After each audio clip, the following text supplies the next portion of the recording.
Good afternoon. You're listening to WPPM 106.5 FM in Philadelphia, and you're watching live on PhillyCam TV on Comcast and Verizon. I'm Vanessa Maria Graber, and this is the People Power Lunch Hour Show. On today's show, we'll be talking with Kyle Moore. He's a local organizer and activist who recently was engaged in the healthcare sit-in protest in D.C., and he also completed the march from Charlottesville to D.C. We'll be talking to him about direct action organizing and about these recent events. Later on in the show, we're going to talk with some folks from the Center for Media Justice about net neutrality. They recently were in Washington, D.C., lobbying for media justice. Stay tuned for all that and more on this edition of the People Power Lunch Hour, a weekly program about social movements, local organizing, and issues that are important to the local community. We'll be right back. Stay with us.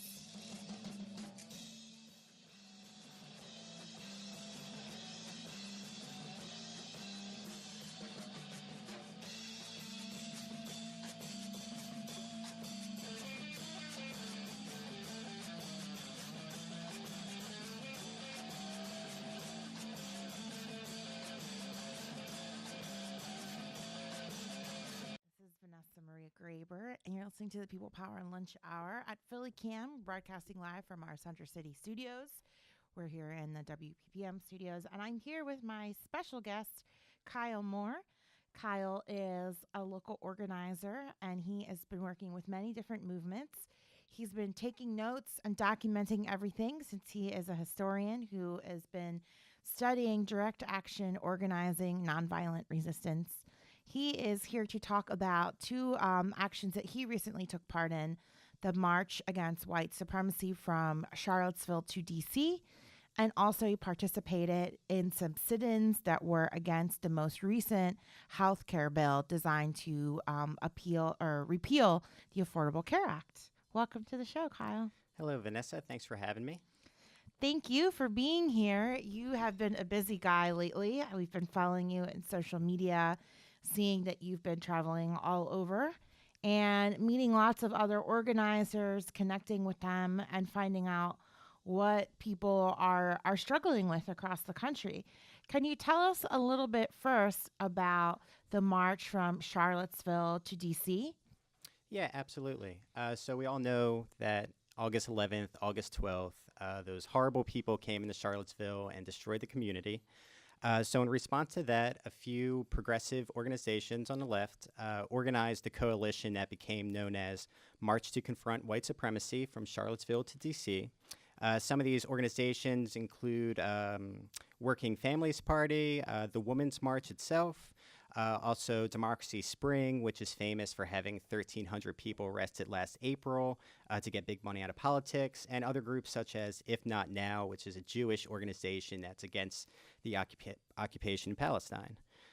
So they organized this march from August 28th to September 7th. And, we had like 40 people marching in the beginning in the first few days. And it was a little scary at first. A lot of these people that lived in Virginia, it's an open carry state. So we would walk by people that would just have their guns out, cleaning their guns, making eyes at us. Every single day in the march, we also passed Trump people. So they had Trump banners, screaming at us to get jobs, yelling threats at us, almost wanting to fight us. I guess they didn't realize we were nonviolent. We refused to, fight back in any way. We always waved and smiled back at most of our aggressors. But it was still very scary being in the area. Also, on the first 5 of the 10-day march, we were followed by a group of 3 right-wingers who had guns, right on their side, and they would hang out with the police during our lunch breaks, and they would just kind of like stalk us every few miles. They'd be parked on the side of the road. And again, it was very scary being in the South marching. It's not like here in the North or in D.C. or anything like that. It was a lot more confrontation. Yeah, so you're in rural Virginia. Yeah, absolutely. It's like the closer you were to Charlottesville, the more dangerous it was. But then as we got closer to D.C. in the last few days, it definitely became more liberal and a safer community to walk through. So people were, doing things designed to intimidate you and make you feel scared and fearful and probably to get you to stop doing what you're doing. Yeah, absolutely. If you saw a white guy with a Trump flag or Confederate flag, you could expect some trouble of some sort. But the good news was we also had a lot of local support. I would say for every one time someone tried to intimidate us, we had like 10 people coming out to walk with us for a few miles, offering us water, offering us food. The housing, we got discounts at a lot of places we were staying because people were just so happy that we were responding to this awful incident. Especially the people that were living in Charlottesville. We had many Charlottesville members walking with us for most of the time. And it was amazing to hear how, this was late August, early September. A lot of the schools were starting back up, and we were hearing from the parents from Charlottesville saying that when their kids went back, all the teachers openly addressed racism and how to deal with it so that this wouldn't sink into the school system in Charlottesville. So it was really great to see all that. And then we also had a lot of outside support. We had a lot of famous actors join us. I had a great pick with Mark Ruffalo. He joined us for one day, the Hulk. Who's also of a well-known fractivist, somebody who's against fracking because he's from the state of New York. Yeah, he actually came with a New York fractivist. So there you go, right there. And yes, he's been involved in many progressive issues, and just marching with him was great.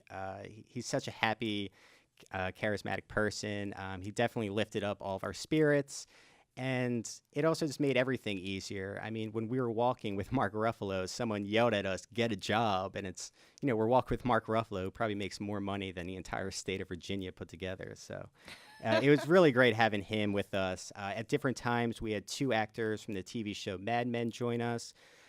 We had the actor John Cryer from 2.5 Men and Pretty in Pink. He didn't actually come out and join us, but he bought everyone dinner at a really nice diner, and that's when we had about like 100 people with us. So he definitely put up a lot of money so we could enjoy a nice meal for one night. So it was just, once again, great to have all this outreach and support just from so many directions. That's really amazing. Talk about the march itself. What did you learn from some of the people that you marched with? Yeah, what made this march so amazing that it was led by people of color, a lot of women of people of color as well, and it was a very educational experience. People of color actually led the entire march itself. If people of color are leading the movement, then they should be leading the march itself. So many different prayers from the old civil rights movement were being sung as well. And during the march is when the DACA scare happened, when they said they were going to remove the DACA program and try and deport the 800,000 people on that program.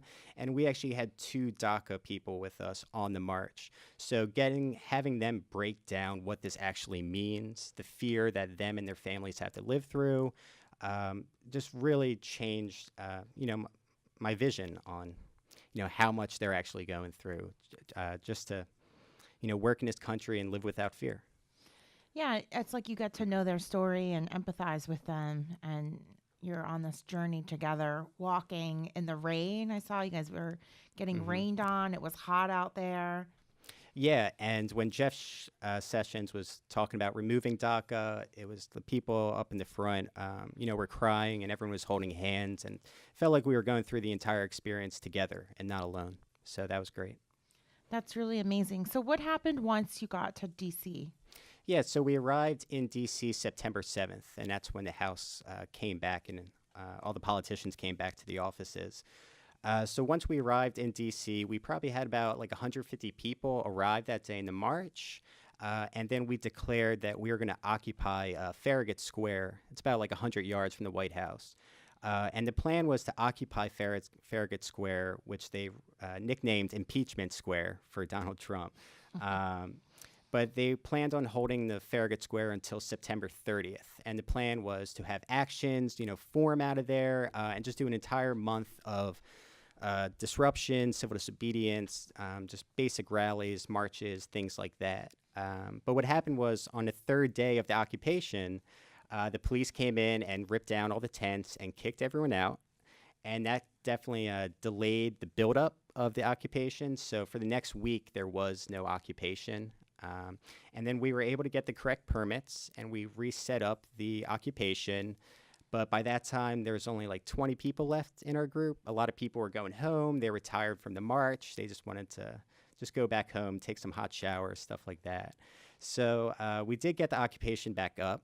But then towards the end of the month, we diverted our attention and resources to a civil disobedience action, which we carried out on September 26th, and that was for healthcare as well. So with this group, about 8 of us got arrested at the bottom of the Senate building. There's a transportation system at the bottom of the Senate building, and that's how the politicians get from one building to another. Instead of walking in the streets, they actually just take a little tram that can go from building to building underneath like a subway. Right. There's like these extensive tunnels that go underneath the congressional buildings in Washington, D.C. So you don't actually have to go outside. Yes, that's correct. So we performed a die-in in front of the entrance to get to the tram. And the 8 of us performed a die-in. We had people come in with giant white sheets and put it over our bodies as we laid down, just like it was a morgue. And this was to bring attention to the healthcare issue. And it definitely did pick up some press, and it was worth doing. And that was on Tuesday, September 26th. So when action was happening, the repeal bill could still go through. And then when we got out of jail 2 hours later, we found out that they had killed the repeal bill. So we felt like our action, had something to do with that, along with many other actions, all culminating on that day. So we were very happy about that. So you've been a busy guy. Yes, absolutely. And that was not my first healthcare arrest, actually my last one.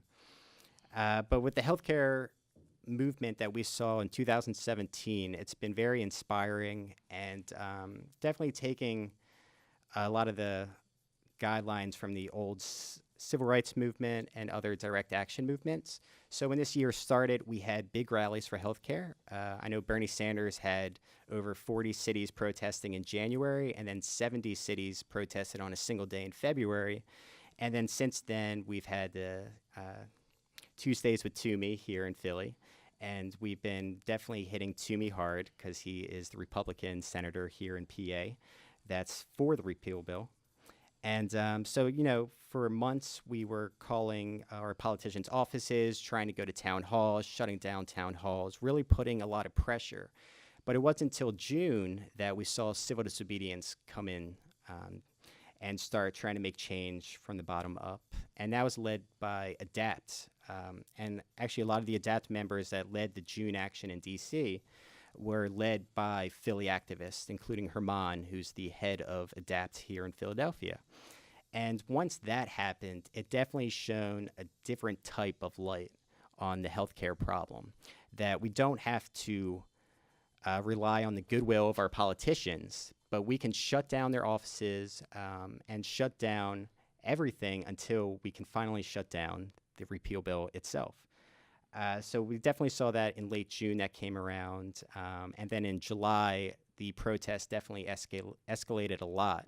I know here in Philly on July 6th, I was in front of Toomey's office with about 30 people, and we tried shutting down the front 3 doors of Toomey's building. But we were quickly disbanded by the Department of Homeland Security. They grabbed us by the arms, threw us to the side, put gates in front of the doors so we couldn't try and block them. And I remember just being really disappointed that we couldn't block the doors. But then I got home that day and found out my friends in Ohio and Cali were able to actually get into the offices of the Republicans trying to pass the repeal bill, and were shutting down their offices for several days. The cops didn't take them out right away. They were trying to wait them out, and it went on for like over 5 days in states such as Ohio. But then in July, definitely the escalation happened a lot in D.C. A few organizations formed a coalition and started doing mass arrests. These groups included Housing Works and Center for Popular Democracy, as well as ADAPT. They continue doing mass arrests, and over 100 people were arrested in July several times. Not just one day of over 100 people getting arrested, it's several days of people getting arrested. I was arrested July 18th with Reverend Barber. He's from North Carolina. He led the Moral Mondays just a few years ago that over 1,000 people got arrested at the North Carolina State Capitol building. And so he started leading civil disobedience, which is kind of the minister aspect. When the religious groups start getting involved, it becomes much more of a powerful message. And then we were able to kill the repeal bill in July, but it definitely came back in September, as we all just experienced and went through. So I was arrested September 7th with Housing Works and Center for Popular Democracy. There was 28 of us getting arrested, all blocking McConnell's office. And luckily, that brought attention that the healthcare bill can come back at any time, because they had till September 30th. Even September 7th, not many people were talking about healthcare, but we were making it a big issue that couldn't be ignored. And then September 25th, the day before repeal bill was finally killed, was definitely the most exciting day for me personally. That day, there was 181 of us arrested inside the Senate building. And this was the day that they were holding the hearing on the repeal bill, and the hearing never happened, because when the hearing began, we had 20 ADAPT members, including Herman from Philly, and they shut the hearing down. They wouldn't stop screaming. They were chanting. I know one of the Republican legislators was telling them to shut up, in quotation marks, and he was calling them children, and that they're a distraction to democracy, and all these horrible things you could throw at these disabled heroes is a way to call them. Yeah, there was a lot of people in wheelchairs and motorized vehicles, a lot of people that are struggling with disabilities, and yet the police were still trying to drag them away and arrest them. It seemed like they weren't sure what to do with them.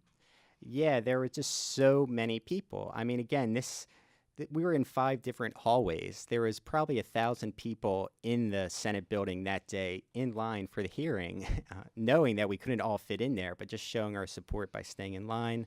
I did a live stream where I walked by the entire line. It took me over 3 minutes just to walk the line that was formed for this hearing. And yeah, it was amazing when they told us no one else can get in. That's when we started to do sit downs in the hallways to block the doors themselves.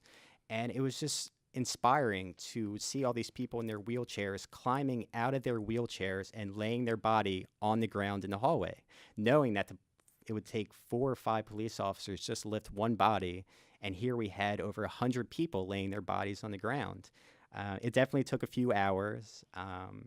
And it was just very inspiring to be there, to know that hundreds of people putting their bodies on the line is actually bringing change. It's actually disrupting the system, not allowing it to go through with this repeal bill. What was the moment like when somebody made an announcement? Were you all still in the building when you heard that the bill was killed? No, we weren't. So that Monday, I didn't even know the hearing got shut down until I got to jail later that day. So it was just great to know that we actually did create change in some small way. The hearing could not go through. And then it was the next day when I got out of jail that I found out that the repeal bill was finally killed. So it was great coming out of jail and hearing that you affected so much change, even though you're sitting in a jail cell. So what typically happens during these mass arrests? And when they happen in D.C., we'll talk about that, because obviously there's different things that can happen to you depending on what city you're in. Mm-hmm. But what happens when folks are mass arrested in D.C.? Right. So D.C. is used to mass arrests compared to many other cities. So the police know what's coming. They know what to expect. They have spots picked out of where they're going to write the tickets. So there's a big garage that they call the barn, which is just a giant warehouse that's not used anymore. And for big mass arrests, they usually take all the people there. And you hang out in a chair, handcuffed, for like 2 to 4 hours. They call it catch and release. So they catch you, put you in a jail, and then release you like 2 hours later. And you usually get a $50 ticket. When you get arrested, you usually have your license on you. You have $50 on you. You bring that in. They put you in the system, and then you pay your $50 right then and there, and you can leave and hopefully not come back. That's how it usually happens. What's the $50 for? Like, what are they charging you a fee for? Oh, yeah. They just come up with the same ridiculous excuses every time. It's like refusing to move or refusing to listen to an officer, something very small, so it's not a criminal record. But it's just so small that it would be like a $50 charge. So it's like a citation fine. Yeah, it's more a citation. But really, they're just, taxing you in some way for. Yeah, it's overtime for the police. They're taking the money. Gotcha. So, how many times have you been arrested this year? Oh, this year, 5 times, 4 for healthcare, and 1 was for the organization March on Harrisburg. I got arrested with them last May when we had 28 people arrested trying to end gerrymandering, set up automatic voter registration, and creating a gift ban here in PA so that our legislators cannot accept piles of money and call it gifts because really it's legalized bribery. Yeah, and we had Michael Pollock, who's a director of March on Harrisburg, here a few weeks ago. So you can check out that episode on our website at phillycam.org. If you're just tuning in, I'm Vanessa Maria Graber, and this is the People Power Lunch Hour. We've been speaking with our guest, Kyle Moore. He is an organizer here from New Jersey who has been involved in a lot of local campaigns, but also most recently been involved with organizing related to the incidents in Charlottesville and also in the latest attempts to repeal the Affordable Care Act. And their group successfully engaged in a number of nonviolent direct actions. And then following that, the healthcare bills to repeal the Affordable Care Act were killed. So can you talk a little bit about direct action organizing, but the sit-ins, the marches, the arrests, like all of these things that you're doing, I think a lot of people don't understand it.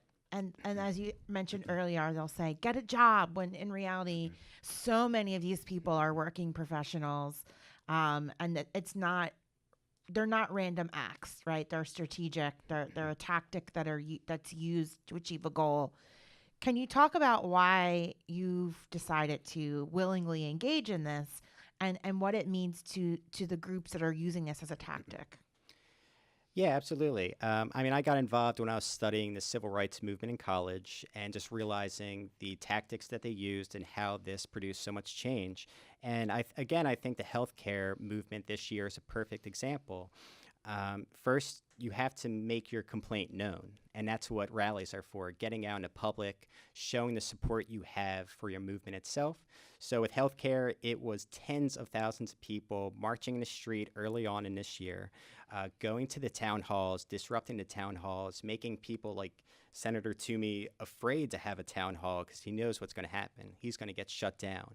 And by applying that pressure, the politicians know they can't make a move without the other side having a move to strike back with. And so with healthcare, it was, again, just shutting down the town halls, making, in that way, the newspapers, the news stations, all they focus on is that issue as well. And by getting your voice in the news, you're now able to recruit more people and build a mass movement, which we definitely saw across the nation on healthcare for sure, which is why by the time the civil disobedience came around over this summer, it had extra strength because a lot of people felt like they exhausted legal channels. They did everything that they were supposed to do in this system. You call your politicians, you go to the town halls, and you try and open up a dialogue of some sort. But when the other side is just trying to shut you down because they're being paid by big corporations, then you usually have to escalate it and rely on nonviolent civil disobedience. People watching that, people feel moved when they see people in wheelchairs getting dragged out of hearings when they're just trying to voice their opinion. And that can get more than 50% of the population on your side, which is what you need to pass bills. And that's kind of how you create power. And I just want to talk about the healthcare movement again real fast, that when we killed this bill, the people bringing the most attention to it were people that were part of ADAPT. We're talking about, so I would honestly give all credit to killing this healthcare bill to disabled people, poor people who knew that they had to rely on Medicaid just to survive, people that really know what it's like to try and live without healthcare. They were the real leaders of this movement.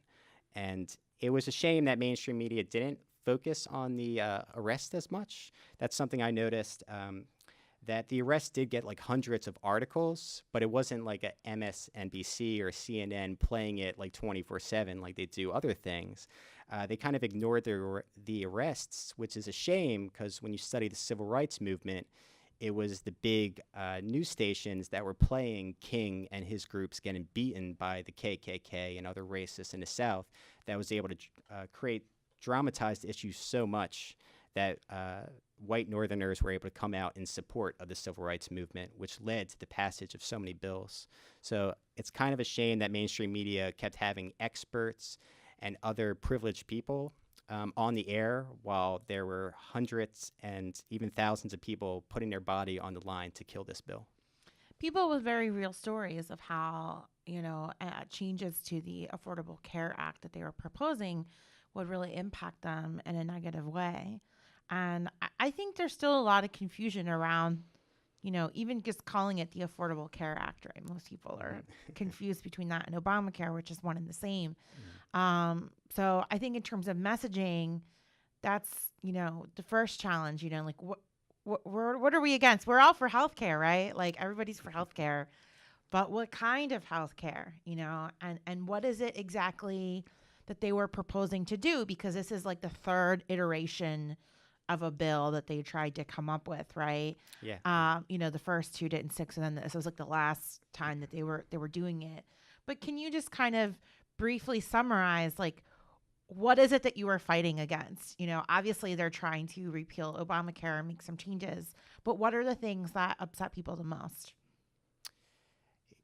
Yeah, so what was great about ADAPT leading the movement right away is them just realizing that if they didn't have health care, they'd be spending, some people would be spending up to millions of dollars per year, or they'd be millions of dollars in debt, and that their entire lives would be destroyed if all their funding and money had to go to paying their health care. And so hearing the stories was really moving as part of this movement, because you just heard so many different diseases that you didn't even think of, and just the basic medicine could go up dramatically without the healthcare coverage. And so when the arrests were happening, it was to defend the ACA or Obamacare. But it was really interesting what happened, because the message itself sort of evolved as we listened to so many people talking about needing basic health care coverage. We kind of changed the narrative to demanding a single-payer healthcare system, which is obviously introduced by Bernie Sanders earlier this month in September. But when we were fighting in July and August, I think everyone that was protesting who didn't even demand single payer at first kind of realized, if we're fighting for healthcare for these people, shouldn't everyone have healthcare? And that kind of evolved the narrative to demanding a single payer where, no one should have to live in poverty because they're paying for, healthcare bills or something like that. We should have a single payer system. And it's really interesting to see the left in general adapt that slogan. And as we know, Cory Booker and other 2020 candidates for the Democratic Party, all the main candidates for 2020 have now all come out in support of single-payer healthcare. So it's no longer just demanding the basics from Obamacare, but it's evolving into everyone should be protected through a healthcare system. Yeah, some of the things, I think that people are really upset about are, reducing Medicaid and Medicare funding, and also the pre-existing conditions. I think that in their interpretation of that, it seems like almost everyone has a pre-existing condition of some sort.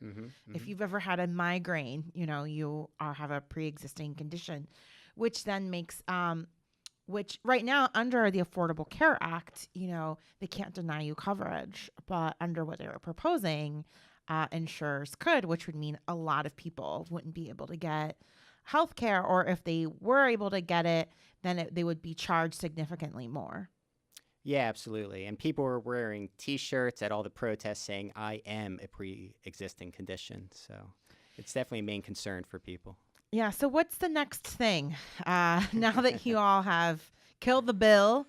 So shout out to ADAPT and all the other people organizing, all the people here locally at the Tuesdays for Toomey rallies. We actually had one of the organizers also on People Power Lunch Hour a few months ago. Do you have any information about further plans to kind of continue efforts in support of single-payer healthcare? As of now, I don't know what the next stages are. I mean, we just got out of one battle, so usually there's some breathing room in between the next step. But it is great to have all the contacts of these organizations that organized all the protests in D.C. And again, it was just a few organizations that all worked together, including Housing Works, ADAPT, and Center for Popular Democracy. But here, my next plans are for March on Harrisburg. We are marching on Harrisburg again in November to end gerrymandering and set up automatic voter registration, which are very important issues as the 2018 mid-election comes up. And also to enact a ban on gifts for our legislators. Yes, absolutely. The gift ban. And again, PA is only one of 10 states that allows corporate lobbyists to walk into a politician's office, put down a bag of money on his desk, and call it a gift. And that's what we're fighting.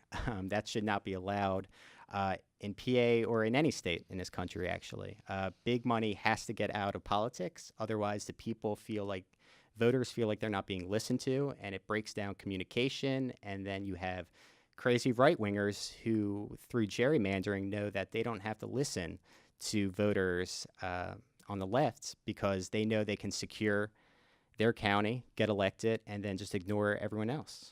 To be fair, though, both parties are guilty of using gerrymandering to benefit them, and both parties have accepted gifts from outside influences as well. So, sure, some may be worse than others, but I mean, to be honest, it affects the whole system.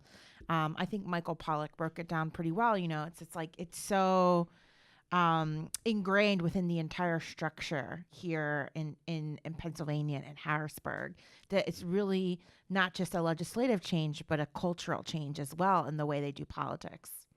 Yeah, whatever Michael says, he says it best. He's our rabbi leader. I love the way he's able to phrase everything.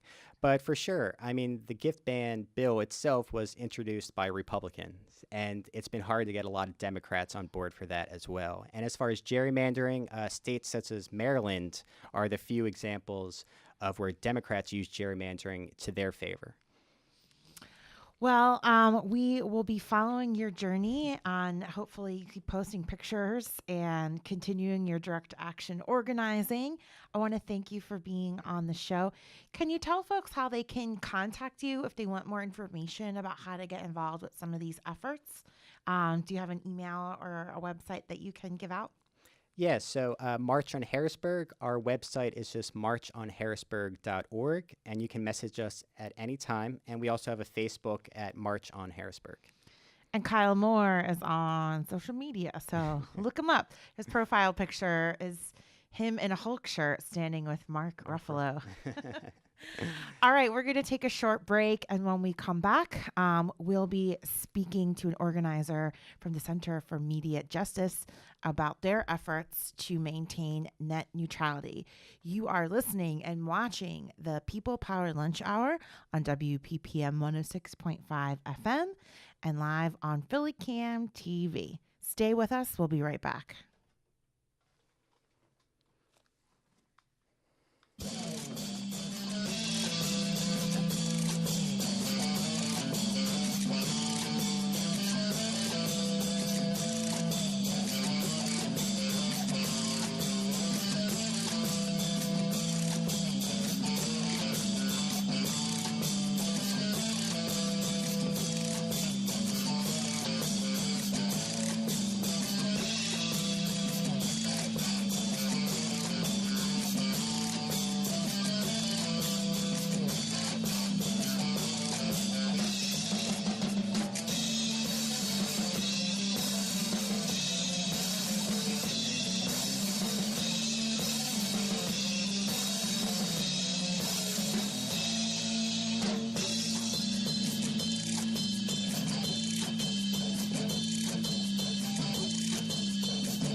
Welcome back to the People Power Lunch Hour here on WPPM 106.5 FM and live on Philly Cam TV.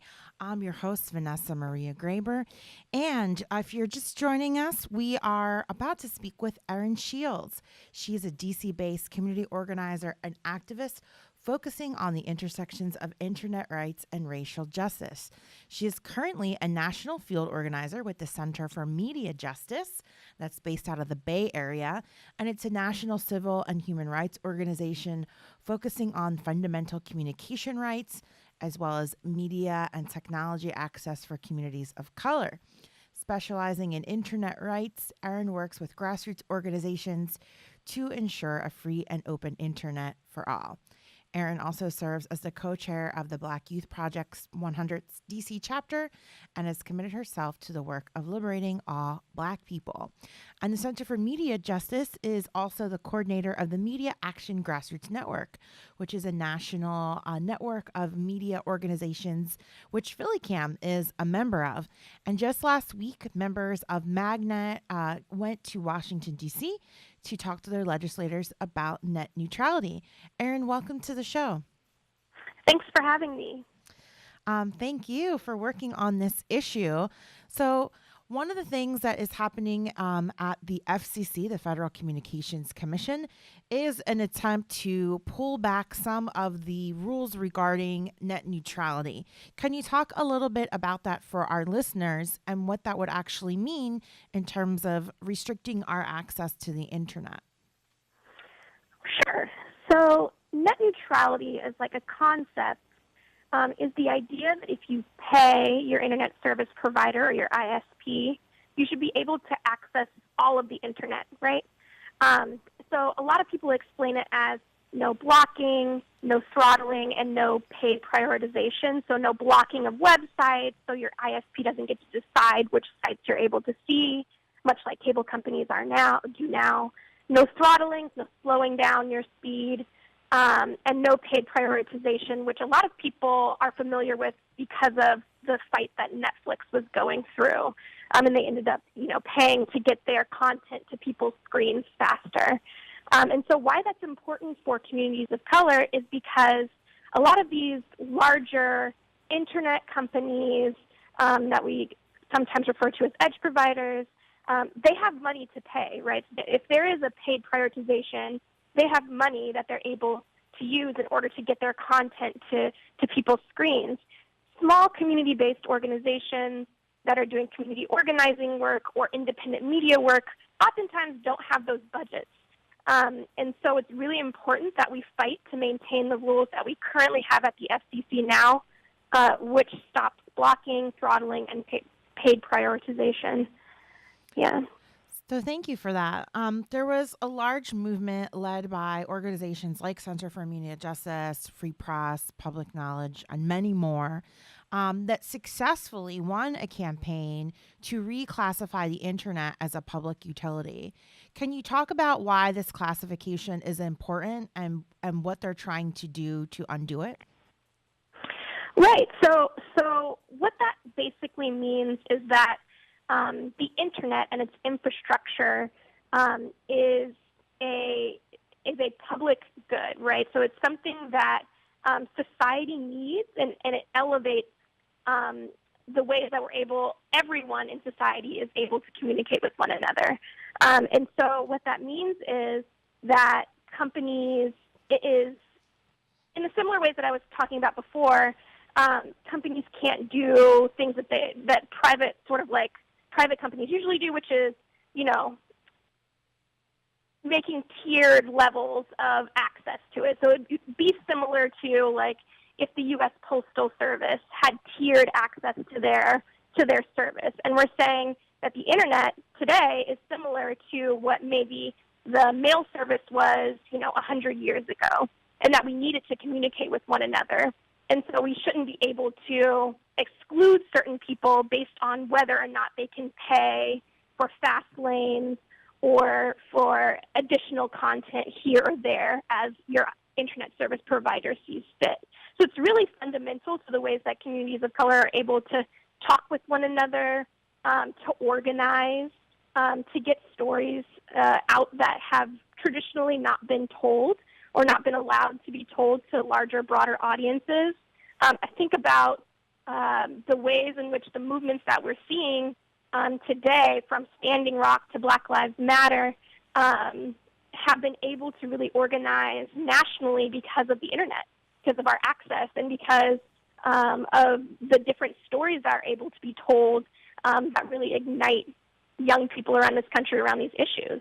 So it's like a fundamental, the fundamental question of like who has the right to communicate. That's extremely important. That's right. And I guess what I think people need to know is that right now the FCC regulates internet access in a lot of ways, and that large telecom companies are fighting to undo that, right? They don't think that it should be regulated in any way, and that they should be able to charge whatever they want for people to access the content. Right. And I guess the other thing I want to mention is that, unlike the movement being led by CMJ and a lot of these other groups in the coalition, the movement against net neutrality is not a grassroots movement at all, right? It's being led. No. Go ahead. You can talk about that. Yeah. You mentioned earlier, but we were on the Hill last week, Capitol Hill, talking with lawmakers, and somebody that we were in a meeting with, was really trying to get their brain around it. And they were like, so if these net neutrality rules are rolled back, who wins?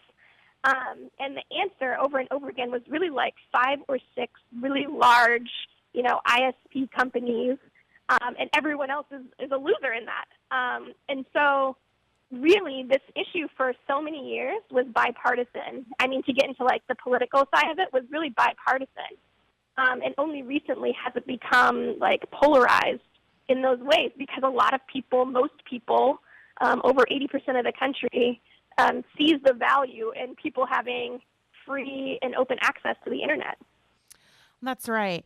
And it took many years, for that victory to take place. Many actions. There were many delegations of people that went to Washington, D.C., and also with their local legislators advocating.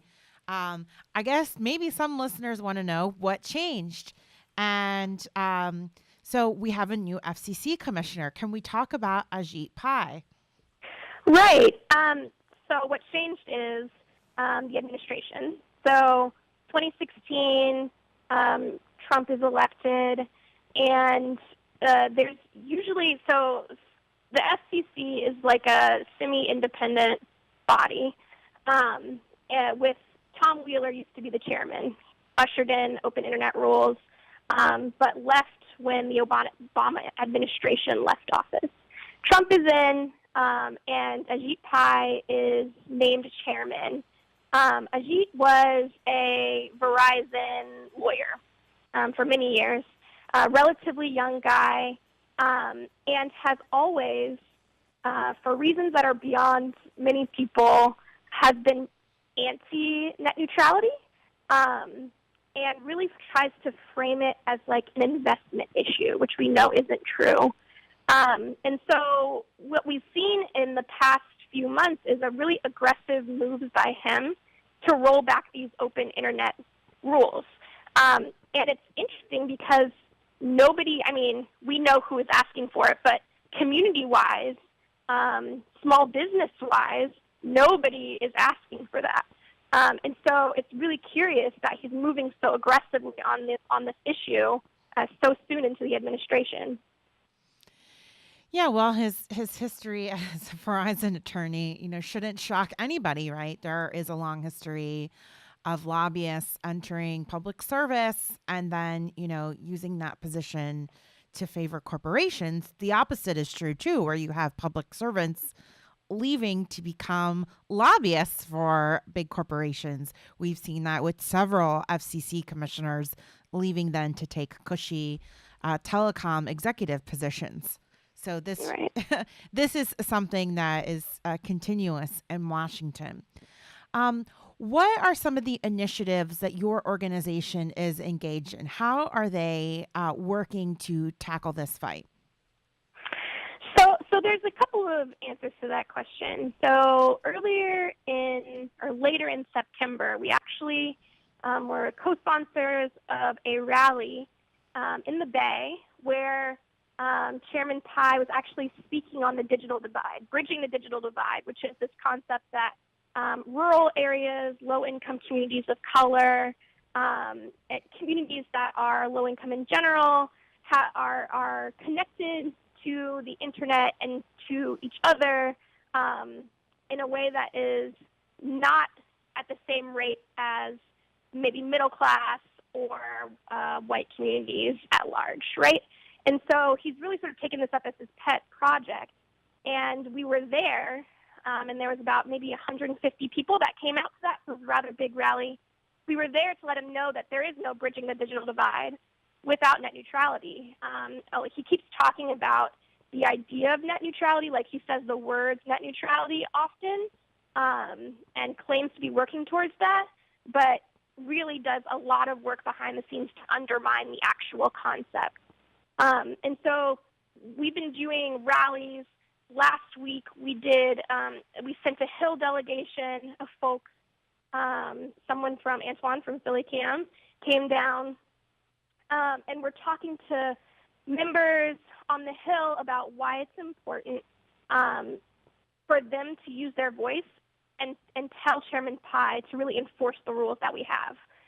We've seen ISPs coming up onto the Hill, and I just want to say ISPs are internet service providers, coming up onto the Hill and trying to move legislation. We know that there's no good legislation that's going to come out of this Congress around net neutrality. So it's so important for us to really enforce the rules that we have. They're great rules, and for Chairman Pai to do his job in that sense. And so what we've really been doing is sort of beating the drum on that over and over again to just sort of like push this into national discourse. There's a lot of important things that are happening across the country right now, but it's also important to know that the ways that we organize around those issues, so this healthcare fight, what's going on in Puerto Rico and disaster assistance, Puerto Rico and the Virgin Islands, disaster assistance, all sorts of social issues are powered by the internet. The ways that we're able to like connect with each other, to learn, to learn from one another, share stories, share photos, videos, archive our work is powered by the internet. And so it's really important for us to preserve this fundamental tool that so many of us across the country are using. And then even beyond that, a lot of low-income communities of color use their smartphones in order to access the internet because it's less cost prohibitive than getting a full internet package in your apartment or your house. And so the 2015 Open Internet rules protect that access. So when you have young people of color, accessing health information through their phones or, going to school online, it's so, so, so important that we preserve the rules that we have because it protects all of that. What we have right now is great. We just need a chairman that's willing to enforce it. Yeah, and it's not just organizing, although organizing is really important, but you think about all the ways people use internet, and you mentioned one of them. Right. I think of all the students now who, a lot of their coursework is online, especially Right. at the university. People doing research, a lot of baby boomers are really into sites like ancestry.com, trying to find more about their history. So many people are entertained right now. Like a lot of people are not consuming cable TV anymore. They're using Netflix and Hulu and YouTube and Amazon Fire Stick, like all of these things now. So, the internet pervades so much of our lives right now that it would be hard to imagine an alternate system where we have to pay so much more because, internet's already pretty expensive for most people. Right. Yeah, and especially when Comcast is not doing a good job of providing access through programs like Internet Essentials, things that they're proposing would make it that much harder, especially for low-income people. Absolutely. So can you talk about the Magnet members and how CMJ uses the voices of its members to kind of engage in not just action around net neutrality, but all the issues that are under the umbrella of media justice?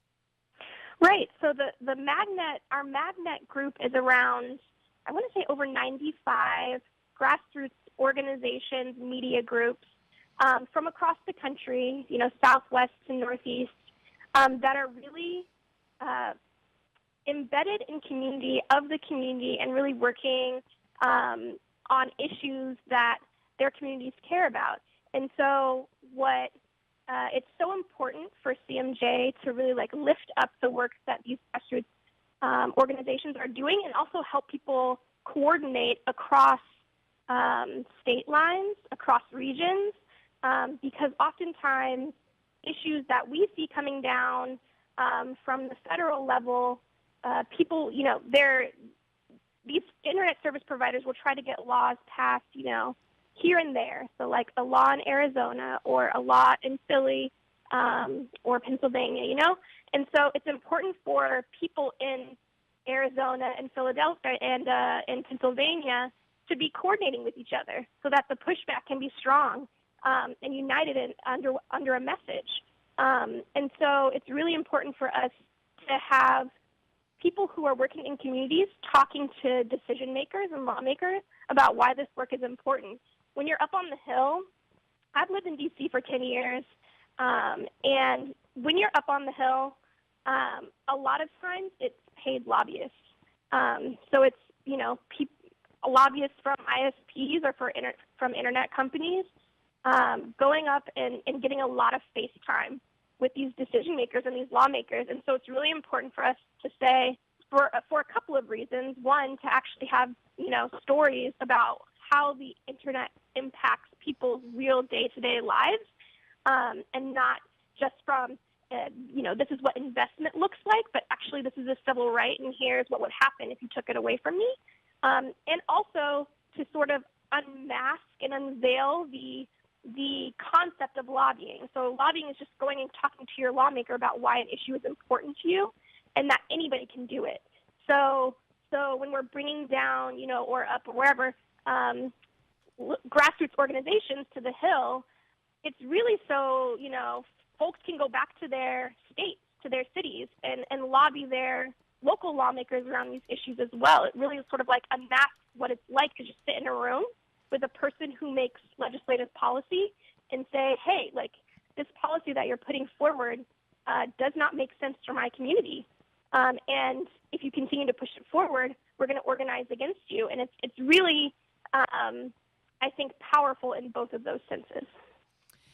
Yes, agreed. I think those voices have been very effective in representing us in this fight for media justice. And I had the pleasure of attending the Allied Media Conference and attending the Magnet Network Gathering, where really when you're sitting in a room with people who are engaged in the same struggle, and everyone puts their brains together to offer solutions to all of these problems, it's really empowering, pulling together resources and ideas, and also offering solidarity and support to one another, because it's not easy, the work that you do. So I want to thank you on behalf of PhillyCam for being there in DC and representing organizations and communities like ours who find this fight so important. Really, all of the thanks goes to grassroots organizations. Honestly, folks who are on the ground and are really able to talk about the ways that these issues impact them in very different ways, from folks who are, in rural communities, folks who are in urban communities, disabled communities, communities of color. These lawmakers and people who make decisions about our lives really need to hear this varied perspective.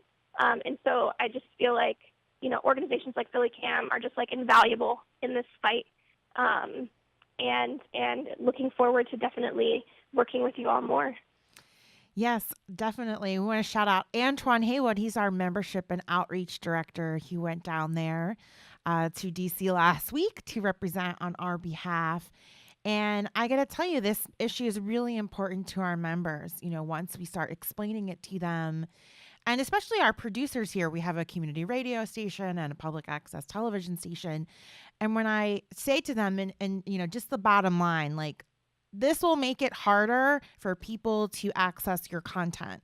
It's going to make it harder for people to watch your show or listen to your show online, especially people who are outside our coverage area, because our cable TV channel only reaches households in Philadelphia, and our low power FM station only reaches parts of Philadelphia and Camden.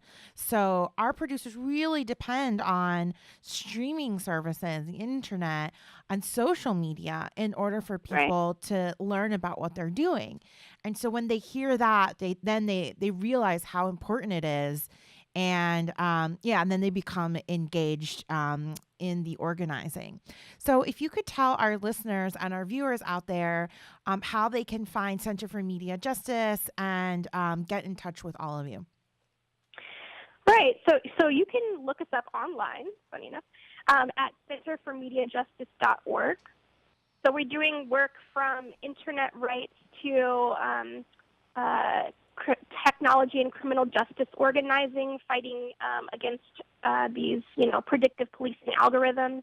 So there's a lot of work to be done, and we're looking forward to engaging with people that way. So you can absolutely, engage with us via our website. We are also online on Twitter at Media Justice, and then you can find us on Facebook at Center for Media Justice.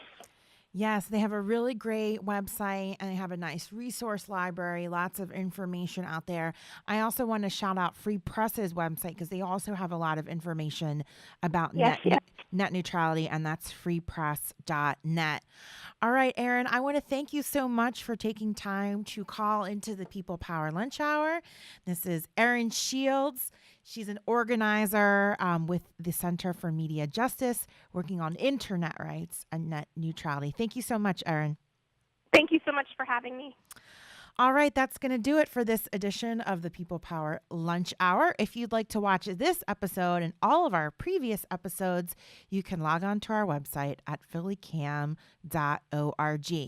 Thank you so much for listening and watching. We'll be back next week. I'm Vanessa Maria Graber. Thanks.